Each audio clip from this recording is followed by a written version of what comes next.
Both Russia and China want to make their relations look closer than they actually are for informational and psychological warfare. But actually, the relations are fragile.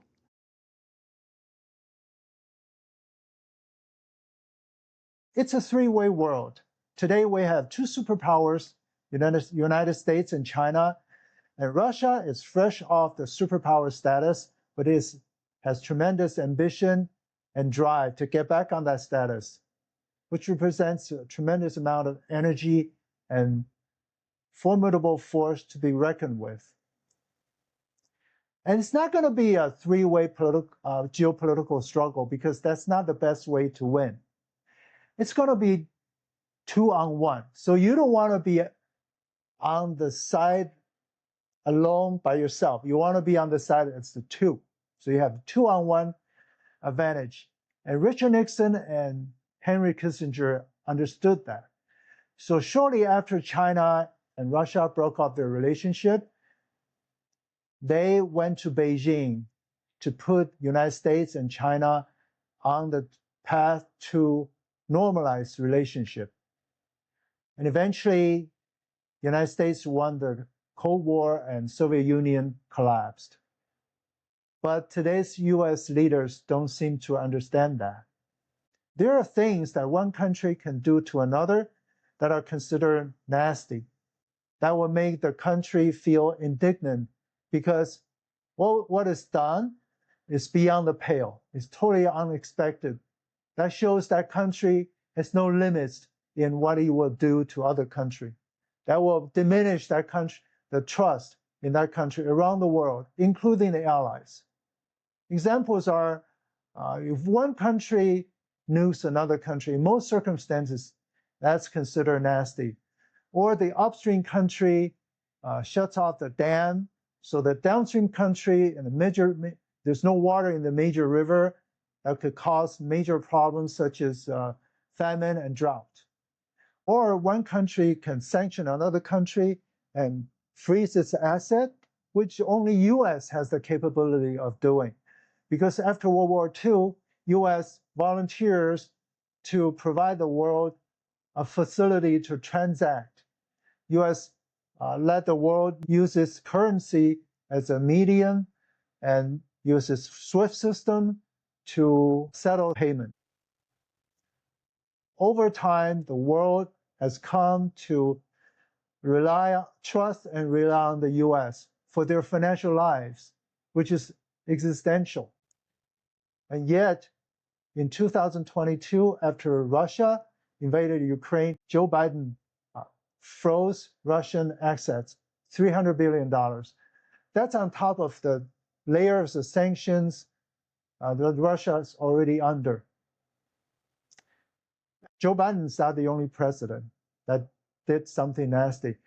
Trump is fully capable of doing it because he did something nasty to Iran.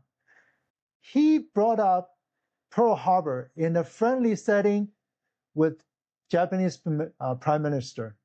And yet he did something even worse, more nastier to Iran. Not only did he attack Iran without declaration of war, he targeted Iran's top leaders. He killed Khomeini and other top leaders, which Japanese didn't do in World War II. So the nastiness is not only Biden or Trump, Democrat or Republicans. It's bipartisan. It's the US. So the whole world was watching, and that diminishes the world's trust in the US. If the fighting stops in Ukraine, the peace is restored, how much trust do you think Russia will have left for the US? China never got nasty, never did anything nasty to Russia. So you can imagine, to Russia, China is more trustworthy than the US. Putin has made his mistakes. He didn't attack Ukraine right after he annexed Crimea while he had the momentum. Instead, he waited for years before he did that because he fell for the Minsk agreement, which Angela Merkel, the former German chancellor, admitted was a trick to buy time. It's not meant to be a buy, but to buy time for Ukraine to build up its military, to integrate with NATO. So when all hopes for peace were lost, and Russia finally launched its special military operation, it didn't go well because Putin expected to be, well, number one, Ukraine was better prepared. Number two, Putin expected to be a quick campaign, a quick victory. But it didn't pan out that way. Putin has an ISTP personality in MBTI framework, so the prediction and intuition is not his strongest suit. It's actually his tertiary cognitive function. But it is what it is. Now Russia is heavily sanctioned. Its assets was frozen, essentially confiscated. And Putin himself is also under arrest warrant issued by ICC, International Criminal Court. So Russia is supposed to be isolated. And Putin is working very hard to break that isolation.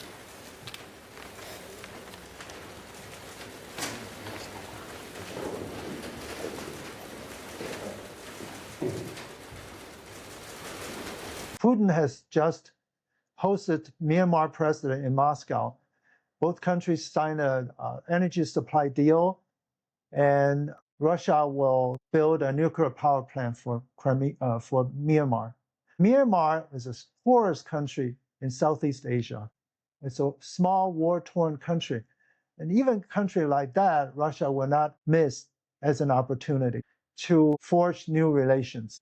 In general, in the diplomatic front, over a single recent 12-month period, Putin has participated in over 170 diplomatic engagements with other world leaders. So he's not that isolated, at least outside of the Western world, outside of G7. Putin and Xi Jinping, Chinese leader, have met in person more than 40 times since 2013. They have additionally shared at least 18 phone calls and 5 major conference calls. Also, Russia has not given up talking to the US. In fact, Putin has met face-to-face with 5 different US presidents before and after sanction, total of approximately 48 times, with 28 times with George W. Bush, 9 with Barack Obama, 7 with Donald Trump, and 1 with Joe Biden, which pulled the Nazi act on Russia. Putin also proposed for Russia to join NATO twice, once with Bill Clinton, second time with George W. Bush. Of course, both times he was turned down. So of the whole world, the relationship with China is the most important relationship for Russia.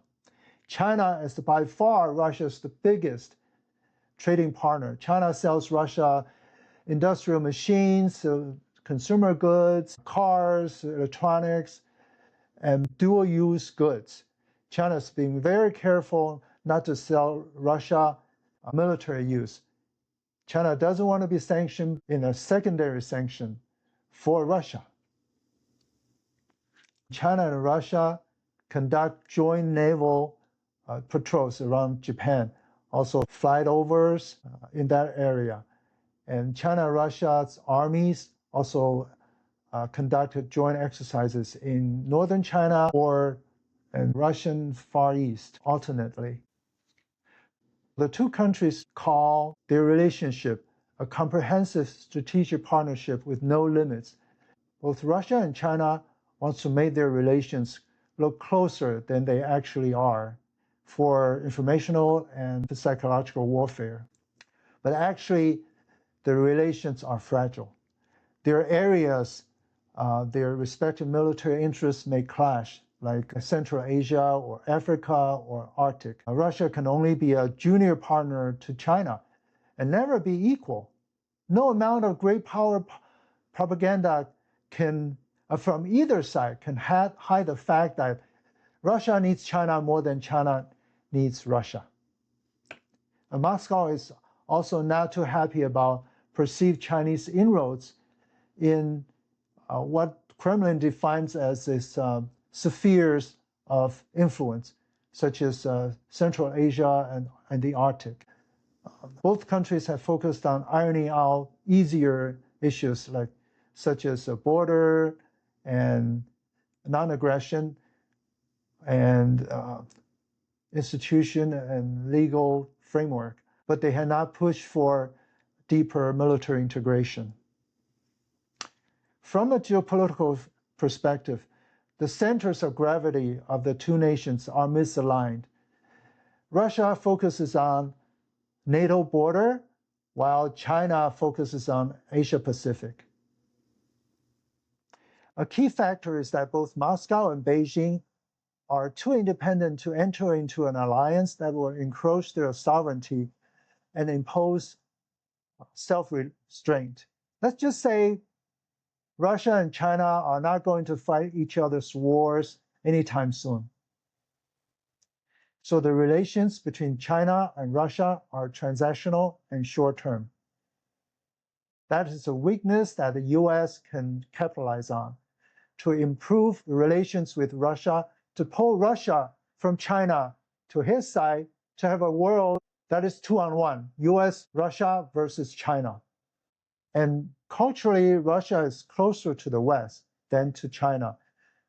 Putin says Russia is part of European culture. So with all the advantages for the US should put fixing the relationship with Russia a high priority. I'm Eric Mao from the Geopolitical Forum. I want to thank you for joining me today. Please like, subscribe, and share. If you have a comment, I'll meet you in the comment section. I will see you next time.